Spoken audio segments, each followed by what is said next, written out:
പ്രിയമുള്ള സഹോദരന്മാരെ, അസ്സലാമു അലൈക്കും വറഹ്മത്തുള്ളാഹി. ഇമാം ബുഖാരി ഉദ്ധരിച്ച ഒരു ഹദീസിൽ ഒരു സംഭവം പ്രവാചക പത്നി സഫിയ റളിയല്ലാഹു അൻഹ പറയുകയാണ്. റസൂലുള്ളാഹി സ്വല്ലല്ലാഹു അലൈഹി വസല്ലമ പള്ളിയിൽ ഇഅ്തികാഫ് ഇരിക്കുന്ന സമയത്ത് രാത്രി സമയം അവർ നബി സല്ലല്ലാഹു അലൈഹി വസല്ലമയെ കാണാൻ പോകുന്നുണ്ട്. അപ്പൊ സഫിയ റളിയല്ലാഹു അൻഹ ഭാര്യയാണ്, നബി സല്ലല്ലാഹു അലൈഹി വസല്ലമ ഭർത്താവാണ്. അപ്പൊ സ്ത്രീകളുടെ ഭാഗത്താണ് നബി സല്ലല്ലാഹു അലൈഹി വസല്ലമയെ അതിന്റെ വാതിലിലൂടെ പ്രവാചകനെ പോയി കണ്ട് നബിയുമായി ഇങ്ങനെ സംസാരിച്ച് നിൽക്കുകയാണ്. അപ്പൊ നമുക്കൊരു മദീനത്തെ പള്ളി അന്ന് വെളിച്ചം സൗകര്യങ്ങളൊന്നും ഇല്ലാത്ത പള്ളിയാണല്ലോ. അപ്പൊ നബിയും ഭാര്യ ഇങ്ങനെ സംസാരിക്കുന്നുണ്ട്, രണ്ട് സഹാബിമാരിങ്ങനെ അതിലിങ്ങനെ പാസ് ചെയ്തു. അപ്പൊ നബി സല്ലല്ലാഹു അലൈഹി വസല്ലം പോയ അവർ രണ്ടുപേരും തിരിച്ചു വിളിച്ചു.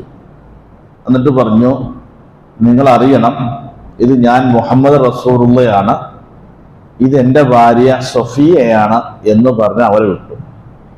ഒരു സുബ്ഹാനല്ലാഹ്, നബി എന്താണ് അങ്ങിങ്ങനെ പറയുന്നത് എന്നാണ്. അവരവർക്ക് അല്ല, അതെ, പിശാച് നിങ്ങളെ തെറ്റിദ്ധരിപ്പിക്കാൻ സാധ്യതയുണ്ട്.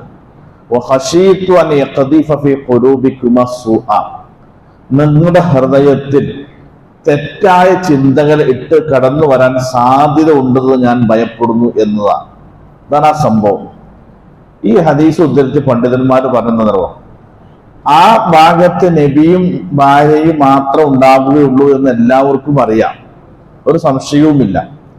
എന്നിട്ട് അവർ കടന്നുപോയ അവര് ആരും ശ്രദ്ധിച്ചൂല. അവർക്കറിയാം നബിയും ഭാര്യയുമാണെന്ന് അറിയാം, പിന്നെ സംശയിക്കേണ്ട ആവശ്യമില്ല.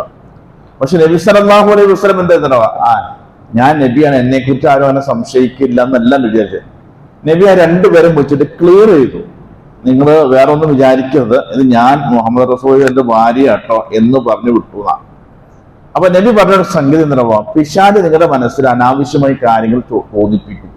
പിന്നെ നിങ്ങളുടെ മനസ്സിൽ അല്ലെങ്കിലും നബി ആണുള്ളത്, ആരാ പെണ്ണാരാ എന്ന് ആള് പിശാച് തോന്നിപ്പിക്കും. ഇവർ തെറ്റായി ചിന്തിക്കൂല, ഇവർക്ക് നല്ലതായി ചിന്തിക്കുള്ളൂ.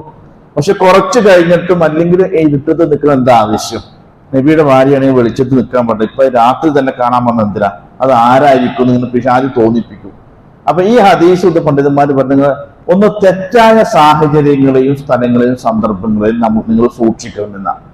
രണ്ട്, ഏതെങ്കിലും രംഗത്ത് നമുക്ക് നമ്മുടെ ഭാഗം ക്ലിയർ ആക്കാനും തെറ്റിദ്ധാരണകൾ കടന്നു വരാൻ സാധ്യത ഉണ്ടെങ്കിൽ അതെന്താണെന്ന് ക്ലിയർ ആക്കി കൊടുക്കേണ്ട ബാധ്യത നമുക്കാണ്. അതല്ല, നമ്മൾ ക്ലിയർ ആക്കി കൊടുത്തില്ല, ജനങ്ങൾ അങ്ങനെ എല്ലാം വിചാരിച്ചിട്ട് ഞാൻ അങ്ങനെ അല്ല വിചാരിച്ചത് പറഞ്ഞിട്ട് കാര്യമില്ല. കാരണം എന്താ, പിശാച് എപ്പോഴും മറ്റുള്ളവരെ സ്വാധീനിക്കാൻ സാധ്യതയുണ്ട്. അപ്പോ അങ്ങനെ തെറ്റിദ്ധാരണ വരുമെന്ന് കണ്ടാൽ നമ്മൾ എന്ത് ചെയ്യണം, നമ്മളായിട്ട് ആദ്യം ക്ലിയർ ആക്കിയിട്ട് വിടണം. പിന്നെ അവിടെ മറ്റ് പൈശാചിക ചിന്തകൾക്ക് സ്വാധീനക്ക് സ്ഥാനമില്ല.